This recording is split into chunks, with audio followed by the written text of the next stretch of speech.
Good afternoon, everyone. Welcome to the Cleveland Museum of Art. I'm Heather Lamonides Brown, the Virginia N. and Randall J. Barbado Deputy Director and Chief Curator. It's my honor today to introduce the 2023 Pauline and Joseph Degenfelder Distinguished Lecture in Chinese Art. In 2013, Joseph and Pauline Degenfelder established an endowment to create an annual lecture on Chinese art at the Cleveland Museum of Art, and I'm so pleased that they are both here with us today. We welcome Joseph and Pauline Degenfelder.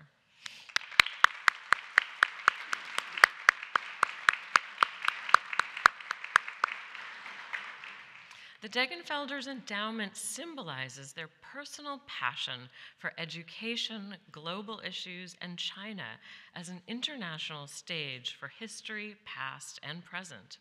Their admiration for museums began with visits to the Cleveland Museum of Art, but then, over a period of 5 years, while their son Eric was working in China, Pauline and Joseph discovered the beauty of Chinese art through many visits to the Shanghai Museum. And on many visits to China more broadly, they discovered collections of Chinese art in the museums in Beijing, Chongqing, Yichang, and Suzhou. Since 2017, CMA has been honored to host a variety of scholars as Degenfelder Distinguished Lecturers. We have heard here on the stage from Dr. Mike Hearn, the Douglas Dillon Chairman of the Department of Asian Art at the Metropolitan Museum in New York, Dr. Lothar Lederosa, Senior Professor at Heidelberg University in Germany, Dr. Mimi Gates, Director Emerita of the Seattle Art Museum, and Chou Fang, Director of the China National Silk Museum in Hangzhou. When asked why they created an endowment at the Cleveland Museum of Art, the Degenfelders' reply was thoughtful, and I'll read a quote to you. "We want to leave something for our children other than just things. Studies show that experiences, not things, are what make people happy, and the Cleveland Museum of Art is the perfect place to create experiences that connect great works of art to individuals and the community as a whole. Programs like public lectures are catalysts for scholarship and for learning. The beauty of our philanthropy is that it will be a catalyst for deeper experiences between visitors and the museum's extraordinary collection of Chinese art." The couple's philanthropy in creating the Joseph and Pauline Degenfelder Family Endowment Fund will celebrate China's masterworks in the Cleveland Museum of Art with an annual lecture that is presented to all for free for generations to come. And now I will introduce Clarissa von Spee, and she will then in turn introduce our speaker today. Clarissa is the CMA's James and Donna Reed Curator of Chinese Art, the Interim Curator of Islamic Art, and the Chair of Chinese Art. She joined us in 2016. An internationally recognized scholar who has published widely, Clarissa has lectured at many museums and universities in the USA and Europe, as well as in China. Over the past 7 years, it's been my great pleasure to get to know Clarissa, and I hope that many of you have enjoyed her marvelous installations in the Clara T. Rankin Galleries of Chinese art, and particularly in the Chinese Paintings and Calligraphy Gallery, where twice a year she provides glimpses into the collection of Chinese hanging and hand scrolls, as well as contemporary Chinese prints. I encourage you all to see Modern Impressions, Light and Water in Chinese Print, which is on view now through early May. Past installations have included shows such as Migrations of Memory, the Poetry and Power of Music, as well as another called The Splendor of Chinese Silk. And these small exhibitions demonstrate the range of engaging topics that Clarissa has addressed in these galleries that dazzle our visitors. Most recently, I hope many of you enjoyed Clarissa's special exhibition, China Through the Magnifying Glass, Masterpieces in Miniature and Detail. And until February 26th, that was on view in the Julia and Larry Pollock Focus Gallery. It was a jewel box of delights showing highly engaging small objects that tantalized and delighted our visitors. In 2019, I hope you also saw Clarissa's exhibition, Chaigo Chung, Cuyahoga River Lightning, also in the CMA's Focus Gallery, which figured that contemporary artists' gunpowder paintings. And we are all greatly looking forward to Clarissa's next major exhibition, which will be called China's Southern Paradise, Treasures from the Lower Yangtze Delta, which will open in the Kevin and Eleanor Smith Foundation Exhibition Hall on September 10th of this year. That exhibition will feature more than 200 objects from the Neolithic period through the 18th century, ranging from works in jade, silk, prints and paintings, to porcelain, lacquer, and bamboo carvings. It, like all of Clarissa's work, will be a feast for the intellect as well as for the eyes and the heart. Previous to joining us at CMA, Clarissa has been a curator of Asian art at the British Museum, a fellow at the China Academy of Art in Hangzhou, and an assistant professor at the Institute for East Asian History at Heidelberg University. So I now welcome to the stage Clarissa von Spee.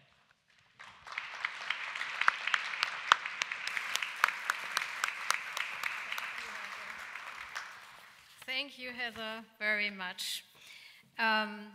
Good afternoon. It is my great pleasure and honor to introduce to you today Professor Wu Hong, A.Vanderstappen Distinguished Service Professor in Art History and Director of the Center for the Art of East Asia at the University of Chicago. There is hardly any scholar in Chinese art history who has such a breadth of interests and expertise as Wu Hong, and who made major contributions in all fields, reaching from archaeology to photography to the field of contemporary art. What is even more remarkable is that Professor Wu is not only an inspirational teacher to a great number of excellently trained students, he's also a very successful and resourceful exhibition curator and a widely read author of books that have become classics in the academic world. Wu Hong received his education at the Central Academy of Fine Arts in Beijing and his doctorate in art history and anthropology from Harvard University in 1987. Professor Wu started his career as an art historian at the Palace Museum in Beijing in 1973. Note that this was still during the Cultural Revolution. 5 years later, he immigrated to the United States and began working as an assistant professor and then as an associate professor at Harvard University from 1987 to 1993. I still remember vividly during my studies at Heidelberg University when Wu Hong's book, Monumentality in Early Chinese Art and Architecture, was published and stirred the academic world, even in a remote place like Heidelberg. It is a book that changed the perception of looking at early Chinese art and offered a new way of understanding it. For me, since then, Wu Hong was on my radar.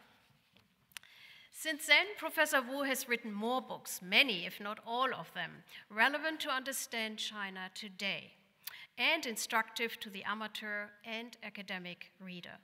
Among those are The Double Screen, Medium and Representation of Chinese Pictorial Art, published in 1996, Remaking Beijing, Tiananmen Square, The Creation of Political Space, published in 2005, A Story of Ruins, Presence and Absence in Chinese Art and Visual Culture, published in 2012, and Zooming In, Histories of Photography in China, published in 2016. Wu Hong has received many awards for his publications and academic services. Among those, the Faculty Award for Excellence in Graduate Teaching at the University of Chicago in 2007, and the Distinguished Teaching Award from the College of Art Association in 2008. An elected member of the American Academy of Art and Science and awarded with an honorary degree from Harvard University, he sits on many international committees, including the Guggenheim Museum's Asian Art Council. He also chairs the academic committee at the OCAD Museum Group. In 2018, Wu Hong received the Distinguished Scholar Award, and in 2022, the Distinguished Lifetime Achievement Award for Writing on Art, both from the College Art Association of America. Wu Hong's most recent book, called The Full-Length Mirror, A Global Visual History, will, I assume, touch on today's lecture, one or two, Emperor Qianlong's Mirror and Mirror Images, in which Wu Hong will take us to the Forbidden City in 18th century China. Let me conclude with a quote from a colleague about Professor Wu's new book, saying, "No full-length mirror will ever be large enough to reflect the towering presence and shadow he has shed on art history and sinology." Please welcome Professor Wu.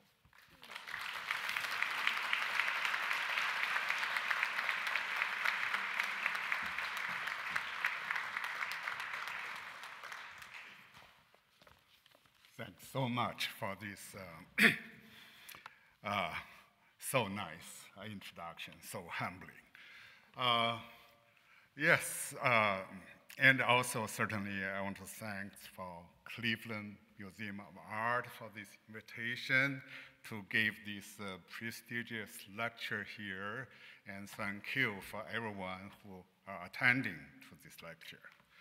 I want to have my first slides because what you see here, I think most of the people here probably already know this painting very well. I want to begin this talk with this painting, the famous portrait of Emperor Qianlong in this museum. So it's my tribute to Cleveland Museum of Art. We'll start from this painting. As you all may know, this painting is significant both artistically and historically, was made by an Italian artist. His name is Giuseppe Castrioni, who lived from 1688 to 1766. He has a Chinese name. Actually, when he lived in China, in Beijing during this period, his Chinese name is Lang Shining, so it's written there, Lang Shining. So Lang Shining or Castrioni made this painting for Emperor Qianlong in the first year of Qianlong's rule, which is 1736. Before this moment, this Italian artist had served Qianlong's grandfather and father, Emperor Kangxi and Emperor Yongzheng. Now, when Qianlong ascended his throne, he made another portrait for this young emperor, together with his empress and a principal consort. These three portraits were made by this Italian artist.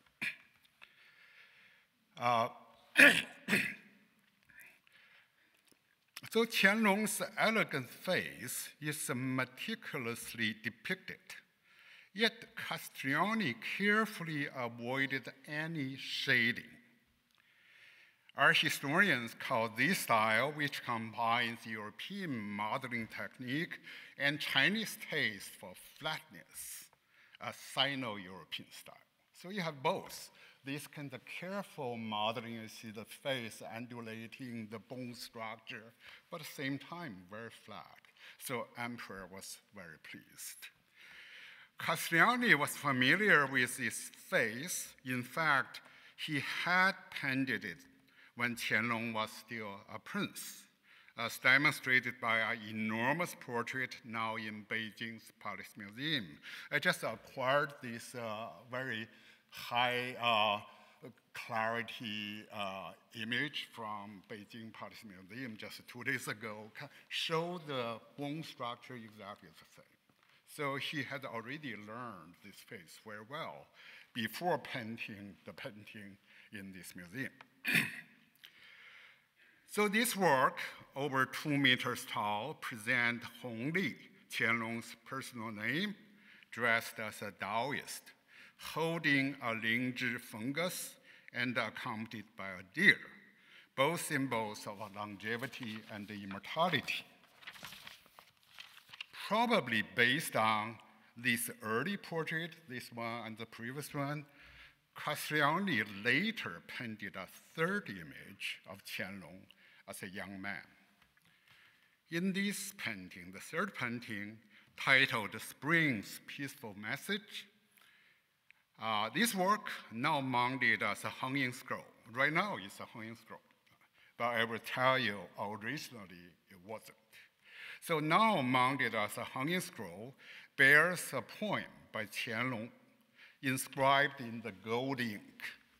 And he inscribed this inscription, actually a poem, in 1782, much later, when he already reached 71 years old.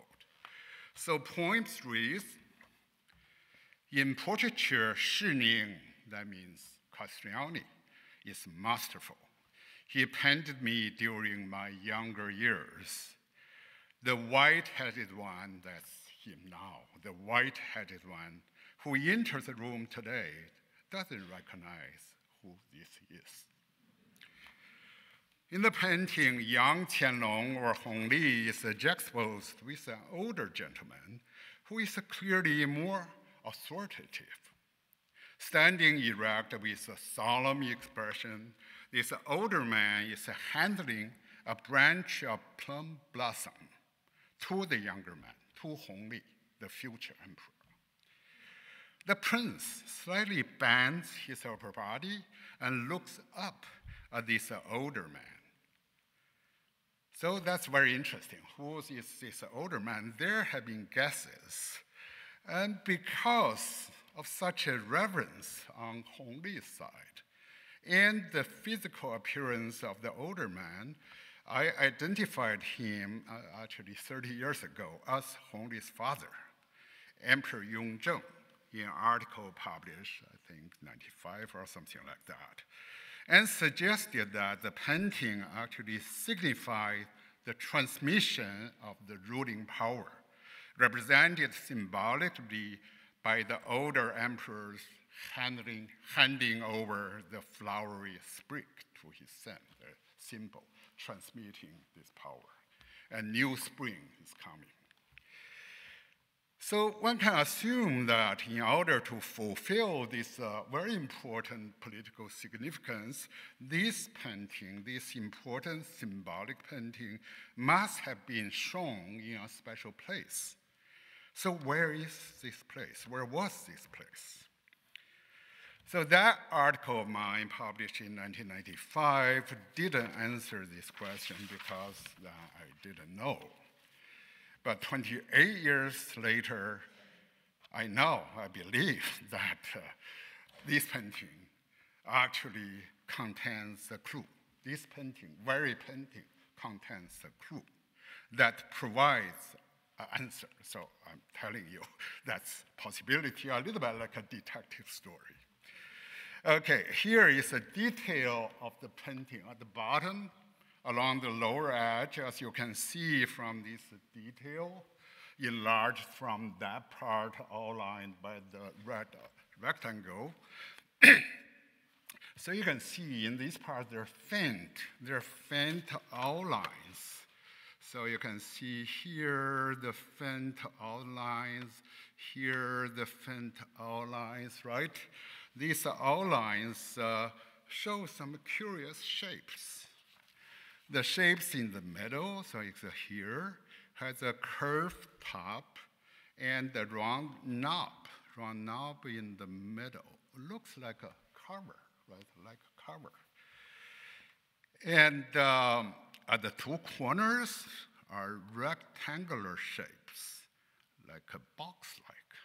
So what are these? What are these things? These tentative marks, I say tentative because they are sort of like lines not really connected, or the dotted lines, so it seems very tentative. These tentative marks had led previous writers, including myself, to see this painting as an unfinished work or a preparatory sketch. But after comparing this shape with two newly excavated, newly discovered murals in the Forbidden City, I realized that this hypothesis was wrong. It's wrong. The old one said this unfinished work or is preparatory work. This hypothesis is wrong. These shapes actually suggest that this painting once belonged to a larger assemblage of artworks created for a special place in the palace. So I will show you these two newly discovered paintings, okay? Both paintings are located in a place called the Tranquility and Longevity Palace, called Ningshou Gong, in this area, in the corner, upper corner, this area. Both the paintings are located there.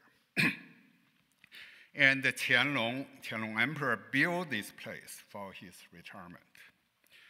One of the two murals decorated the place called the Yanghe Jingshe, or Sublime Abode for Cultivating Harmony.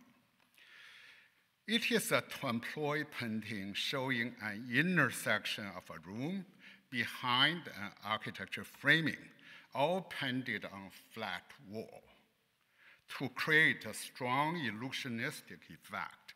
So here is this part is a detail of the section from the rectangle. But the entire painting, including the architecture frame, are all painting. This is not real architecture. So it's very illusionistic. That is the central part to your left, right, to your right. So what attracts my attention is the group of artworks, this one, on and before the back wall. So here you see a large landscape painting hung on the wall, and is flanked by two narrow compositions. In front of these three paintings is a long desk displaying a bronze tripod in the middle and two box books on either side of it. So if we compare these objects in this painting with marks, I mean marks here, with some marks on spring and peaceful message, we can see that their profiles, their positions closely match each other. And the second newly discovered painting, mural, is located in another place inside this palatial compound called Yu Cui Xuan, or Pavilion or Pure Jade. It shows a similar assemblage of artworks against back wall. The central painting now displays figure images, and the bronze vessel in front of it is a container called the Gui. So we can see this container is here, put right before this painting. Yeah, and you see this gray bronze vessel has a jade knob on its wrong corner. This was actually a standard way, we realized that during that time, a standard way of displaying artworks. You have a painting, then you put objects in front of it on a long table. That's pretty standard. So even today, if we go to Palace Museum, we still see there's this kind of display. in different places. You see a painting mounted on the wall, and you have objects. The objects sort of block the lower edge of the painting. So based on these comparisons, we can assume that the spring peaceful message, this painting, was initially created for such an assemblage, somewhere in the palace. But where? This kind of question is usually very difficult to answer because we don't really have evidence. But fortunately, the Imperial Workshop in the Qing Palace recorded all sorts of art and architecture projects commissioned by Emperor Qianlong. So now we have all these archives published. And I give you a picture. There's many, many volumes. Inside, that's 2 pages, 4 pages, really arranged by the year, recording all these projects, small and large, often containing the Emperor Qianlong's edicts. So you should do this, you should do this. And he's very meticulous. He often told these eunuchs or administrators, even artists, that this is not good. This color is wrong. So he is very detailed. So all these informations you can find in these archives. So now we have these archival materials. So, so these records are now available for researchers and contain possible answers to our question.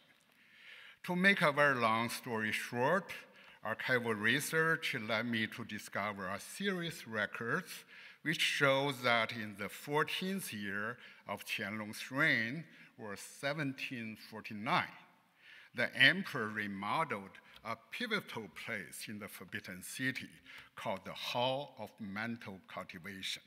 This map shows the location of that hall. It's a rectangle near the central axis. And this place, Chinese name is Yangxin Dian. The English we translate as a Hall of Mental Cultivation. Spring's peaceful message, the painting, was part of this project, this renovation. So a little about this place, the Hall of Mental Cultivation. In the 18th century, the importance of this hall was just second to the throne hall. The throne hall is in the middle. You see this is throne hall. But this Yangxin Dian, or the Hall of Mental Cultivation, was the second most important one. It had achieved such a prominence under Qianlong's father, Emperor Yongzheng, who turned this enclosed compound into the seat of ruling power and the center of his daily activities. Qianlong followed his father to rule the country from this spot, but redecorated it several times to suit his way of cultivating the mind. The front section of the compound was divided into 3 sections. You can see here clearly.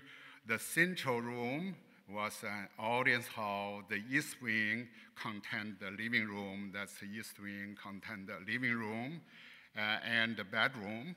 And the west wing, that's our focus. The west wing was a study, which ends at a tiny room called the Room of Three Rarities. That's circled here. It's this tiny room called the Room of Three Rarities, or Sanxi Tang. This room was an inner sanctum within an inner sanctum. Very tiny, very small, actually just like a daybed there. The emperor could sit there, right? It's very small, but super, super important. This place gave Emperor Qianlong endless pleasure, because it was the place where he enjoyed his enormous art collections. So he just sat there and viewed 100 paintings he collected from the entire country.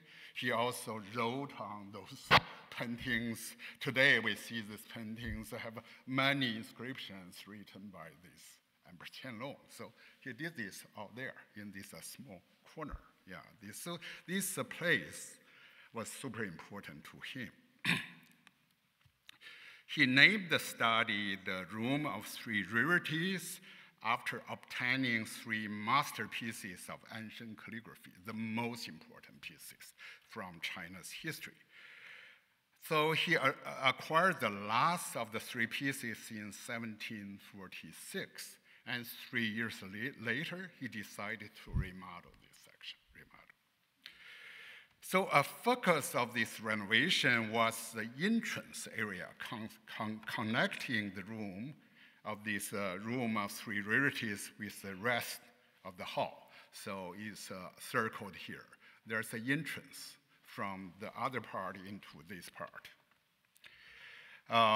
Before this point, just from reading these archives, we know that the wall facing the entrance was decorated with a European-style oil painting. Right now, we don't have it, but from the record, we know that, according to this Imperial Archive.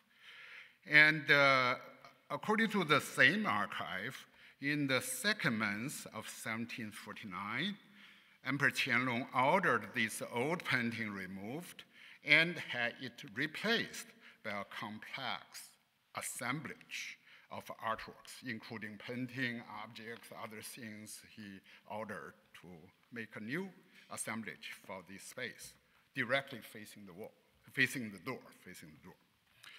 He dictated that this assemblage should be centered on a framed painting. And this painting should be flanked by a pair of calligraphic couplets. And below the painting should be objects, like antique objects on a long table, So he made this order, and not very long later, he received this design. The workshop, Imperial Workshop, designed the place based on his instructions and gave him the design. He then commented on it. He was basically pleased, but ordered again, say the painting's background, the background of the painting should be painted blue. That's one revision he demanded. And he made a second demand, say, Castiglione, this Italian painter, should do this work. And the third comment, he said, Castiglione should use watercolor, not oil color, to do this. So now if we compare this, he basically here just made some suggestions. I believe basically all these important instructions in red should be frame painting. Below the frame painting is a long desk, display antique objects, the background, the painting, the paint blue. The painting is completed by Castiglione with water. If we compare this demand with that painting now we have, they totally match. So we can sort of conclude that this painting was made for that place. And it had these marks because originally there were those antiques put in front of it. The mark indicate their original position. So that's the part of the story now we solve. So, but Qianlong's fantasy and desire was limitless.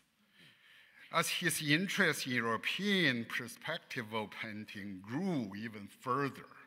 So here, he was still like a middle-aged man. Then his fascination with European art, with other things grew further. He began order another complex renovation. So a few years later, actually, he felt that's not enough. So 14 years later, in 1763, so he made another renovation of the same place, and with all design decisions made himself.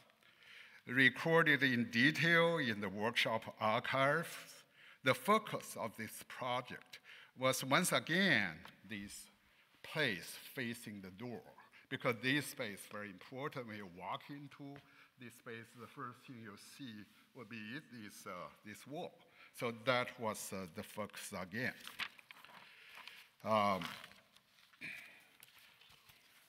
So the idea is to replace the existing assemblage we see here with a single painting. He was more fascinated by painting. We don't need all these objects too chaotic. We need just one wonderful illusionistic painting. And this painting, as well as the new arrangement of the entire room, still remains today. So today, actually, if you're lucky, you can go to see this painting. So let's take a journey, take an imaginary journey to this place. So the entrance to this, this is, I want to show you, that's actually belong to the last episode. This is sort of my reconstruction of the previous renovation. So there was an assemblage of the objects centered on this painting. That's the previous one. So the new renovation, that's the result. So all the objects disappeared. You only have one painting put on the back wall. That's the view from this side of the door. You can see the door frame. So it looks like what? Like a mirror, right? Like a mirror. So let's take a journey to this place. So here there's an arrow, and there is a sort of like a vertical space, the red, and that indicates this position of this door, the mural, and the direction towards that painting. So entrance into the Room of Three Rarities is a small door on the west wall of the west wing of a hall, a bigger hall, called the Hall of Mental Cultivation. A rosewood partition, you see here, was originally installed at the entrance, and originally this door was covered with a silk, very, very thick felt drapery. Based on archive, we know this door originally was covered with a drapery. When one lifted drapery, the doorway would appear as a full-length mirror, as you see here. Past the threshold, enter the next space, the visitor is able to see the twin-ploid painting in its entirety, which extends from the tiled floor to the ceiling. This is very magical. You see the lower part, that's a real floor. And this part is painted floor. So it's really guide you look into the painting.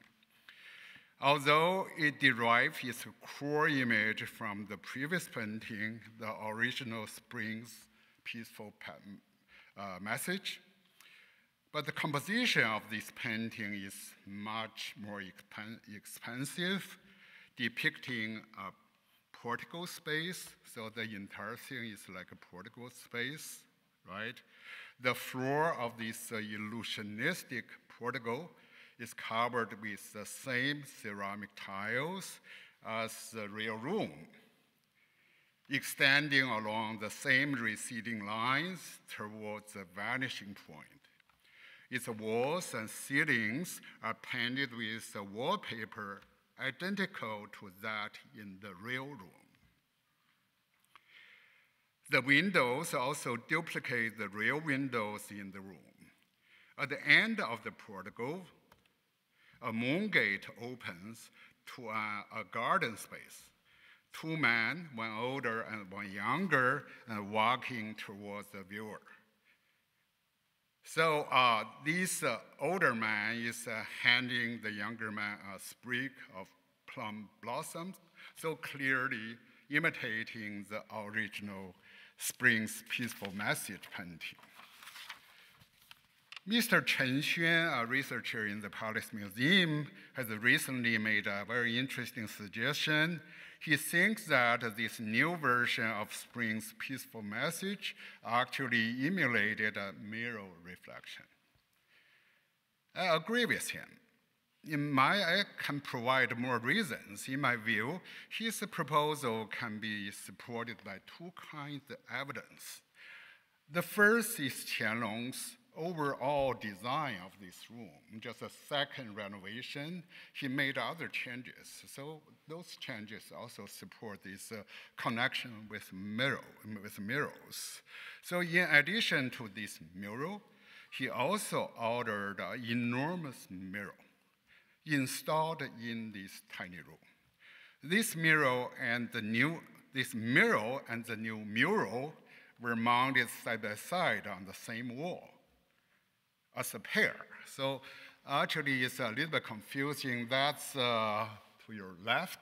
That's a real view. That's his throne. To the right, actually, is a mirror image. So he actually constantly facing a big mirror there. So, and this mirror was placed next to that painting we just saw. So this mural and the new mural were mounted side by side on the same wall. So, so we can think about the connection between this thing, mirror and mural. So mural has a reflective surface, and the mural had a painted illusion. It's a totally Western, this kind of to employ it. So both are sort of illusionistic, but in a different way. But for Qianlong, in the 18th century, he was fascinated by this Western technology, both in mirror making. The mirror was imported from France, and from the mural, also imported technology. So he was fascinated by these two things. So we can also imagine that when he enters this room, he will first face his own portrait, painted in a Western way with his late father. And then he enters the room deeper, then he will see this mirror and see himself, the current self. That transition is also very interesting. So that's kind of evidence, I feel, supporting Mr. Chen Xuan's suggestion that the painting is somehow connected with mirror. The second kind of evidence comes from Qianlong's own writing and other portraits, which demonstrate his fascination with large glass mirrors imported from Europe. For example, I just suggest one poem and about a Western mirror, about the mirror. So I won't read this pretty long poem, just try to summarize it. So the beginning of this poem now is highlighted in yellow. The first part describes the appearance of the glass mirror. If you read it, you'll see the mirror is embedded in a wood frame carved with coiling dragons. Its bright surface is half concealed by silk. That's the first part. The second section declares the mirror's provenance and the extraordinary value. As it was made in the West, he says this very clearly. He says the ships are blown in by wind from the Western Sea. So clearly the mirror was from the West. And also he says the mirror was very valuable, priced no less than the most perfect jade, because jade was very valuable in China. So that's the second paragraph. The following lines refer to the mirror's objectivity, duplicating whatever lies before it without distortion. He emphasized. That's kind of these Qing emperors, including starting from his grandfather, Emperor Qianlong, they had this kind of received the Western science and very fascinated by it. So this kind of scientific objectivity he found very, very interesting. And the final lines changed the direction.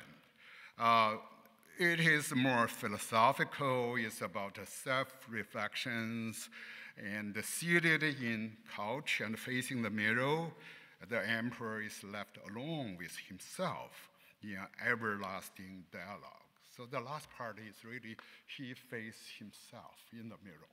and this conversation goes on and on. So there's other poems like this. So his mirror is not just watching the face, but also evoke all these things about science, about the West, about philosophy, all these things.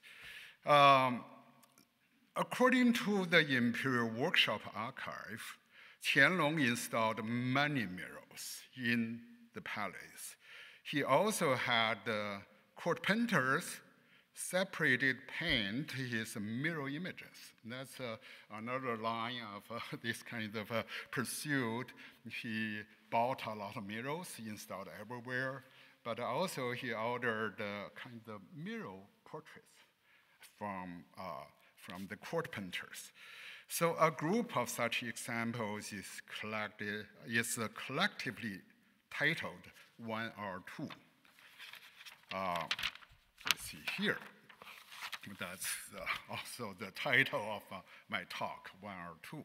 So no fewer than 5 of these paintings exist, as we see 4 here, indicating the unusual importance that Qianlong attached to this subject.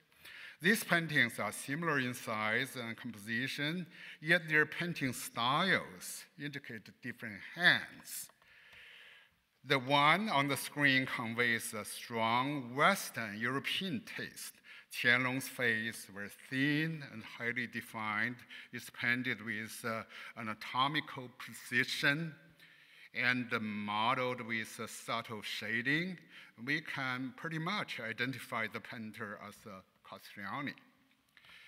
Another one you see now looks more aligned with the Chinese painting tradition, with a little molding of light and shadow, and Qianlong's face is rounder and flatter, physiognomy considered auspicious in traditional Chinese painting.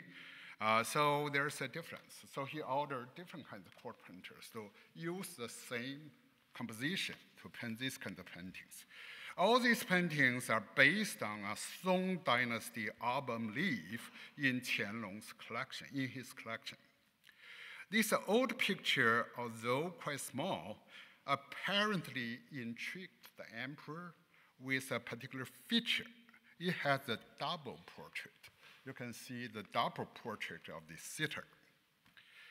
And so there is a gentleman sitting on this couch, and his portrait is hanging above him on the screen. So the Qing versions of 1 or 2 are very similar to the Song work. Qianlong is seated in the same position as the gentleman in the Song picture. He's holding a piece of paper in the same way, and his portrait is also suspended on the landscape screen behind him.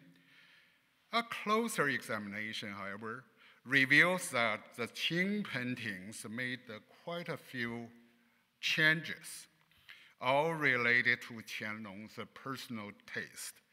For example, the furniture and objects in the Song works are all replaced with items from Qianlong's own art collection, including a bronze vase, and from Shang Dynasty, you can see here, and the jade from, who knows, Yizhanzhou Han, and this one is from the end of 1st century. That's all real objects from his collection.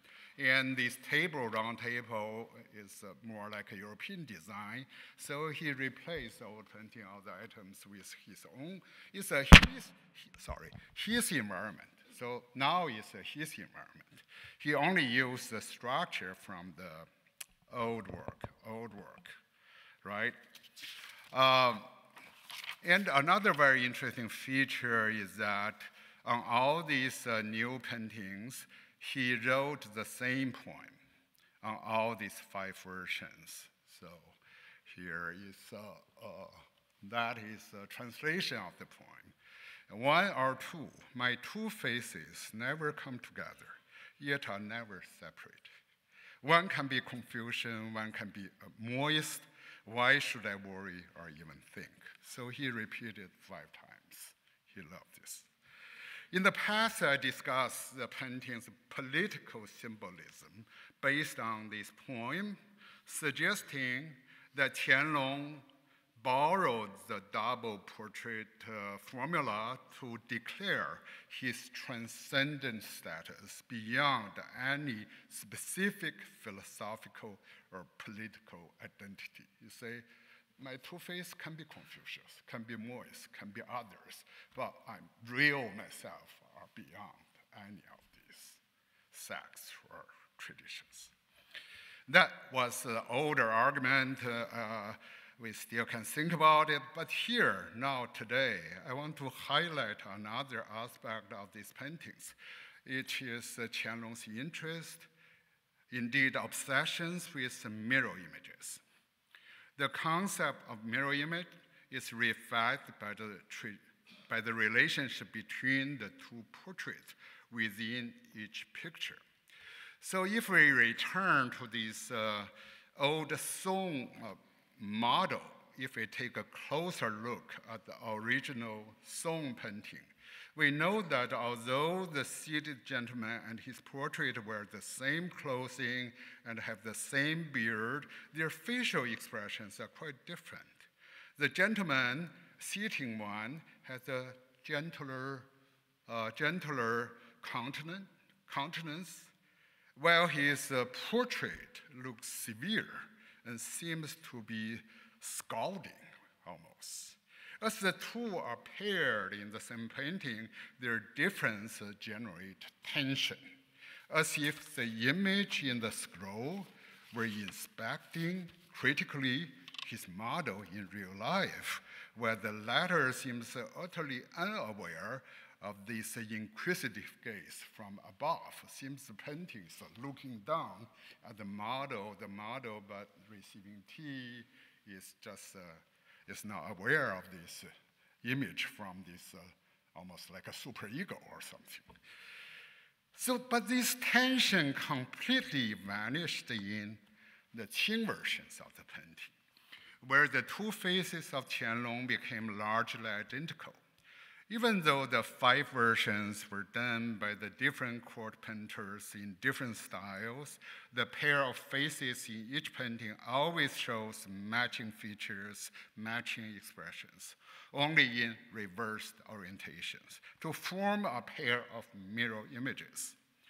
This is consistent in all 5 versions and must have been made based on Qianlong's own instruction. The court painters couldn't make this kind of instruction. So Qianlong must have told them, do this, do this, do this. Moreover, all inscriptions handwritten by Qianlong on these 5 versions, start with the same line, 1 or 2. My two faces never come together, yet are never separate, further confirming the implications of the double portrait as mirror images. The last case I want to discuss in this talk attests to what is arguably Qianlong's most fanciful attempt to connect mirror with painting through a large architecture project. This project took place in a building called the Juanqin Zhai, or the studio of exhaustion from diligent service, which he constructed in the, we all need one, right? Which he constructed in the 1770s for his eventual retirement. So again, located at the northeast corner of the Forbidden City, this building has a blue-collar roof instead of royal yellow. So it's a very interesting building. All other roofs are yellow because that's impure color. But this one has a blue, almost like a reflection of the sky. Has blue. Upon entering the hall is not very small, but upon entering the hall, visitors find themselves enclosed by wooden panels on all 3 sides. The center of the lower level is saved for Qianlong himself with the throne. It is flanked by carved doors, which conceal the winding passages leading towards the two opposite directions. Actually, it's constructed, the whole building is like a maze. It's like a maze. Entering this, you don't know which one is the real door or just a frame. So once you start from here, you can go either way. There's many barriers, many fake doors. So it's sort of very deliberate, was constructed, designed as a maze. If visitors choose to turn left, which is his left, it turns this way. If turn this way, if we were there, and if we turn this way, and we would follow a secret passage to pass through repeated partitions, and would finally enter a bedchamber. You see, there's enter a bedchamber here, and you can see here. This chamber contains no other furnishings save a bed, a box bed, and two side-by-side full-length mirrors built into a wall. You can see here's one. That's the same wall, but now you can see these two full-length mirrors built into the wall. Just before visitors would think this is the end of the tour and be about to turn around, they are led into a secret. One of the two mirrors is actually a hidden door, opening and closing with a concealed mechanism. If the visitors are lucky enough to find this trick mechanism and manage to open the mirror door, so that's mirror door, so if you figure out this one is actually a fake door, then if you find the key, you can open it, then the door is open. And this lady is already looked from outside in, and if you can do that, and then these visitors will find themselves entering a dark passage ahead to the right. And following the passage for a few steps, they would come up a sudden change of view and amazed by what they see, because they face now a totally fictional space. It's a stage. So they would emerge from here behind this, that they found the emperor's throne. And what they will face is this indoor stage. And the stage is surrounded by temploid paintings. On the ceiling, there's like a wisteria, portico, like it's land beyond, you see there is buildings and blue sky, and here on the same wall you can see the bamboo, these railings, and beyond you have a beautiful crane. So you certainly into this new space. Who was responsible for designing this entire architecture program, right? This is the entire architecture program, including the whole maze, including the mirror door, including the passageway, including the stage. Who was responsible for designing this architecture program, which integrates mirrors, a mirror door, and illusionist paintings into a shifting whole? The Imperial Workshop Archive doesn't yield the architect's name. I combed through those books, and my student also helped me, but we failed. We didn't find the particular architect. But these whole archives demonstrate Emperor Qianlong's deep involvement in all projects about this retirement palace.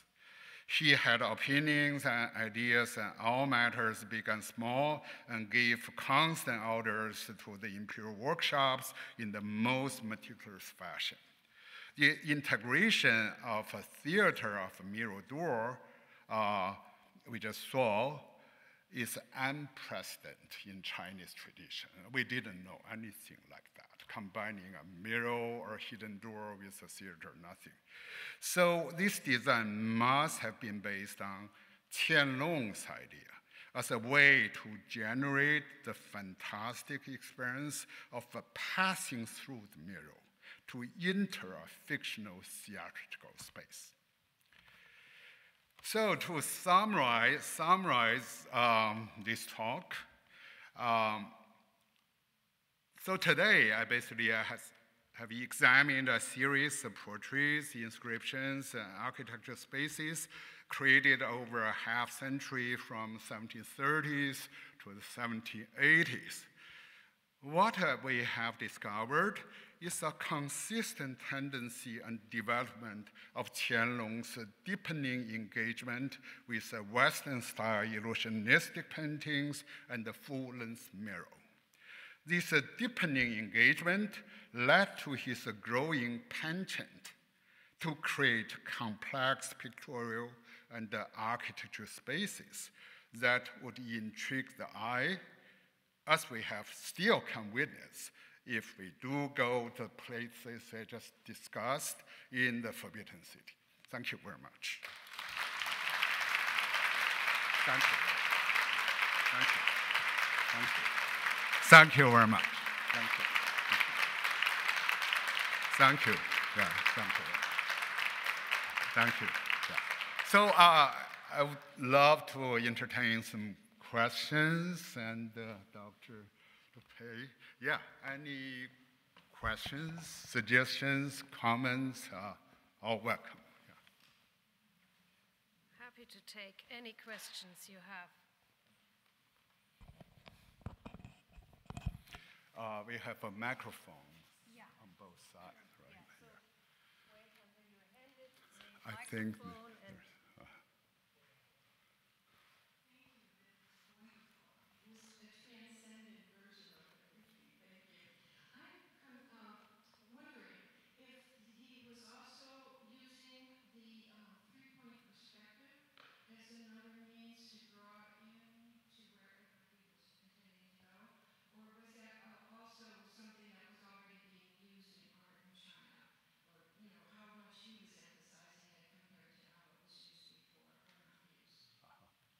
It's about perspective, right? Mm-hmm. Yeah. It's a very complex question, just how to depict space. In traditional China, there were their own system developed. Also from Song Dynasty, we had these great paintings on mountains, and the people sometimes call them like a multiple point perspective. Different from the single point perspective. And also people talk about these parallel kinds of layers of spaces. You have mountain arranged like a foreground, the midground, the background. That's also a way to depict space. But this kind of Western style we call the single vanishing point perspective or linear perspective was introduced to China later through first missionaries. And during this period, just Qing dynasty, this kind of knowledge became quite widespread in China, especially in the court. Because the court, like Castiglione and the other missionaries, they had this scientific knowledge. They even brought the machinery, brought the equipment to China. So they really create a big impact.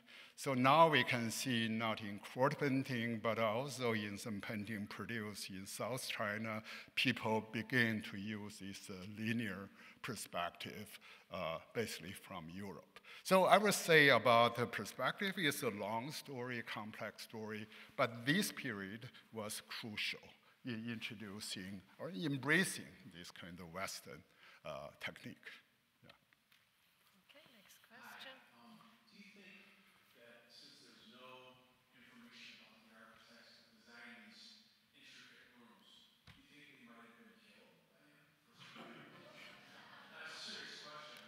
Yeah. just based on a record, he, not to my knowledge, he killed any of them, but because he had to use them, right? So he actually used many painters, and the Qing emperors, they acquired painters from everywhere. You demonstrate your skill, and like Italian painters, they also demonstrate skill. So this Qianlong emperor really appreciated this Castriani. He wrote about him. Castriani died before him. So in that poem, he said, I'm old man, the white-haired man. He still recalled the name.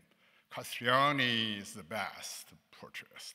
So I feel his attitude towards artists, court artists, I won't say equal, that's impossible. He's an emperor, but definitely it's not like a slave like.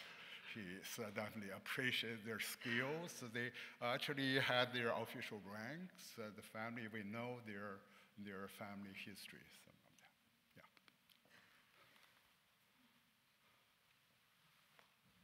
Thank you, sir. I'm wondering, what does the Chinese lotus symbolize of emperor culture? Thank you.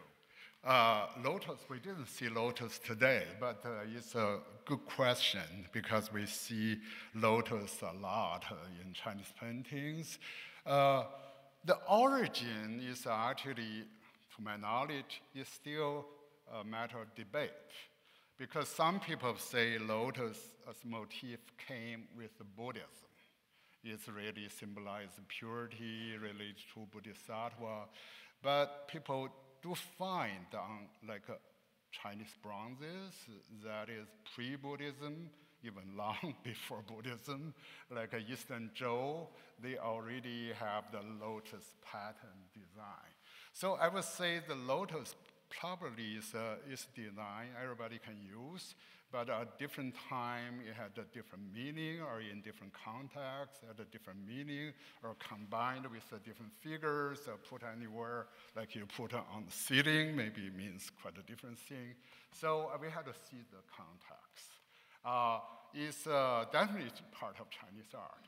But Chinese art also has many different origins. So like today, I'm talking about the Chinese art absorb the Western elements, become part of Chinese art. I feel lotus is definitely another example.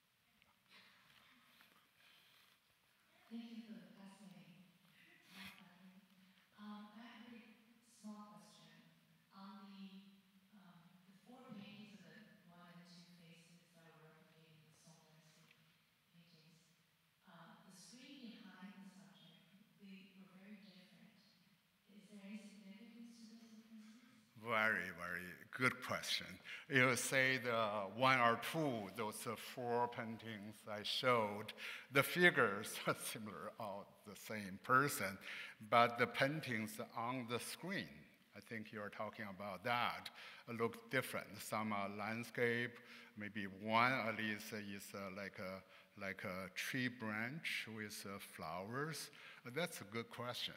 Because those landscapes are pretty standard Qing Dynasty Orthodox style, probably painted by these Qing court painters, some of them. Probably some were pretty high ranking because those are pretty literati style, not so much about popular kind of craftsmanship. But that one particular painting is very interesting with maybe a peach blossom or some. There is an inscription. It turned out, actually that painting on the screen looks a little bit clumsy. That was by Emperor Qianlong himself. So the court painter painted the image, maybe left that part empty. So she painted it and signed it. That's my painting. So I feel, again, there's a stories behind. In this case, we don't know he painted it. I was very fascinated by your talk, so thank you. I'm curious about your approach and your process in conducting your research. Do you have predetermined questions that you're seeking to answer, or is it more open-ended in an exploration of a work and then trying to answer questions as you go? Great question, great question. I feel, again, it's not totally straightforward. We often, before we research something, first, we are interested in it. So the interest is not a conclusion, but indicate a direction I would love to explore. For example, there's a huge question about today we call the global art history. Just our history is not defined by every nation or culture in a narrow sense. We are interested to know the connections between these art histories because in old days, often I studied Chinese art. I only studied Chinese art. And my colleagues studied Japanese art. They only studied. But today we try to build the connections. We also try to explore the history which reflect such interconnection. So that can be a large framework. It's not conclusion, but definitely bring me to this kind of materials, pay attention to it. Probably 30 years ago, I wouldn't. Even if I had this material, maybe I wouldn't develop. But the rest, I feel, just a lot of archival research. You read very carefully. You examine the painting very carefully. You define. Then the material will provide the clues, guide you. So those conclusions are the unforeseeable because you cannot assume conclusions. You are really led by the evidence. You're also discovering the evidence. Gradually, you begin to create a little argument, write a little paper. I feel that's a sort of the general process. Thank you so much for the talk. On a practical level, mirrors and illusionistic paintings create a feeling of a larger space in a very small room, right? But what about meaning? So, for the Qianlong Emperor, everything had layers and layers of meaning. And I know that Patricia Berger at Berkeley has associated the realization of the fact that it's an illusion or a mirror with the type of realization you might get looking at a rebus, a visual, like a red bat means a bubble, like that kind of thing, it's a sense of realization. And I think she might have connected it to sort of rebus realization. But to you, what do you think these kinds of visual tricks meant to the emperor? Again, one wonderful question, also very complex one. Because Qianlong himself is a very complex person. And he ruled China for 60 years, and actually even beyond 60 years, because he said, I retire now, because my grandpa, Emperor Kangxi, only ruled for 60 years. I couldn't surpass my grandpa. But actually, he didn't stop. He continued to rule. So he's a complex figure, and he created things for different places and the different part of the Forbidden City and beyond the Summer Palace. And those different places had different functions. For example, here we talk about the hall of cultivating the mind. It's a very political, also artistic, because that's not religious. But he also created this kind of mural painting, mural installation for like a Buddha hall, also in the Forbidden City. I think for Dr. Berger, because she really focused on Qianlong and the connection with Buddhism, Tibetan Buddhism, definitely in those environments, the mirror would have quite a different meaning. It's really created like a mandala or something. But I feel this is a great question because it leads us to examine the different kind of context, function, or even history behind each project. I just have to do very detailed reading rather than generalizing it. That's our teaching. We also constantly ask students to do that. Don't just assume everything's same. Even mirror, I believe, has so many different meanings in the West, like from Versailles, that kind of mirror hall, to private mirror in home. That definitely has many different meanings. Thank you. We have one more question, and then we need to. It was wonderful to hear you speak. Awesome.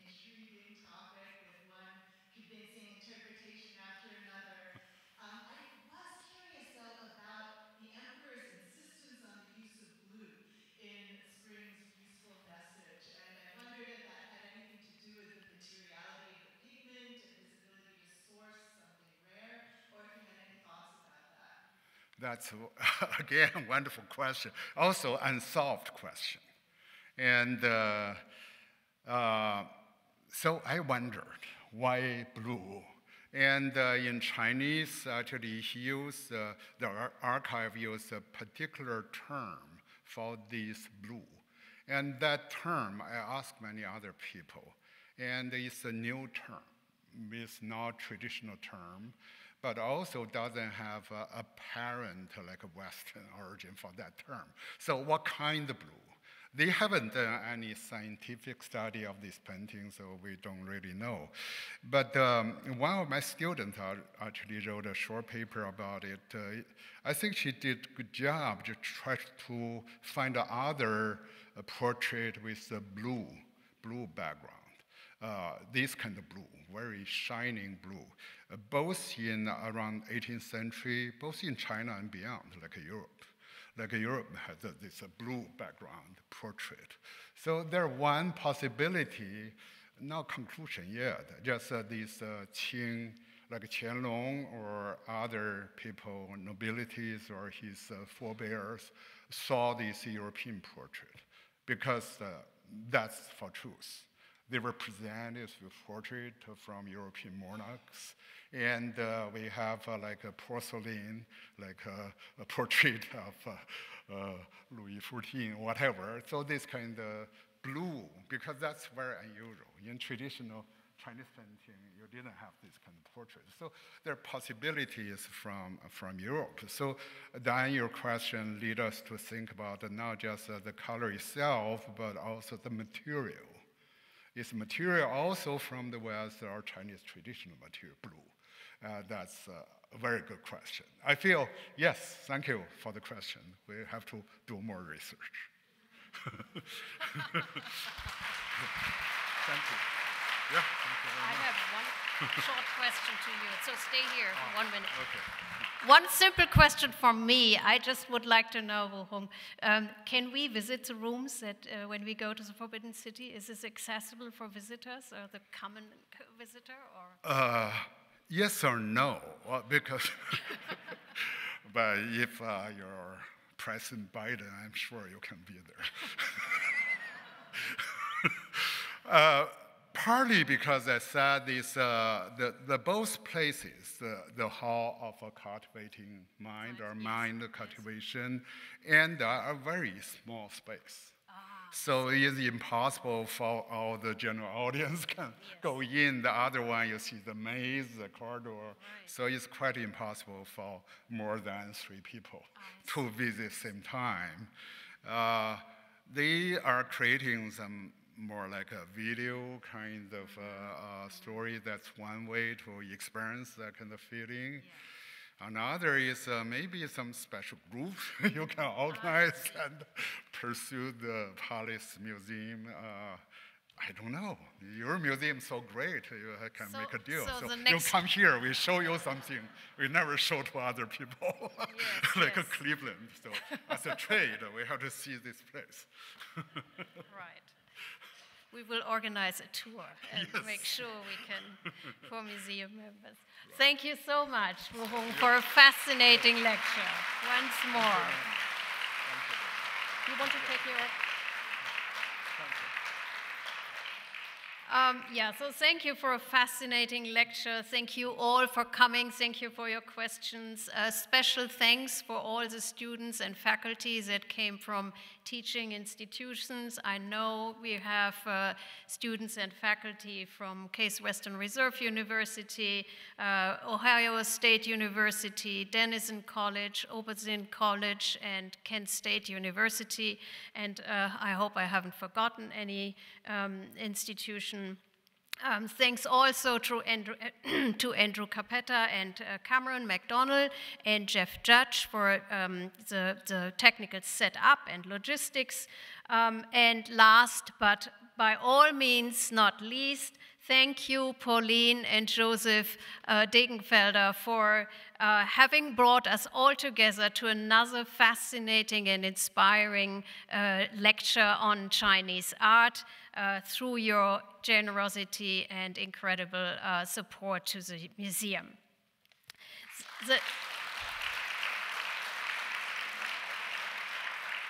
And the next Pauline and Joseph Degenfelder Distinguished Lecture will exceptionally take place this year in November again.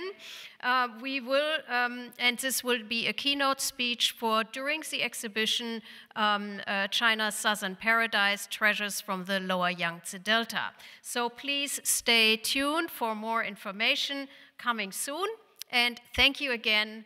Be well, goodbye, and see you then.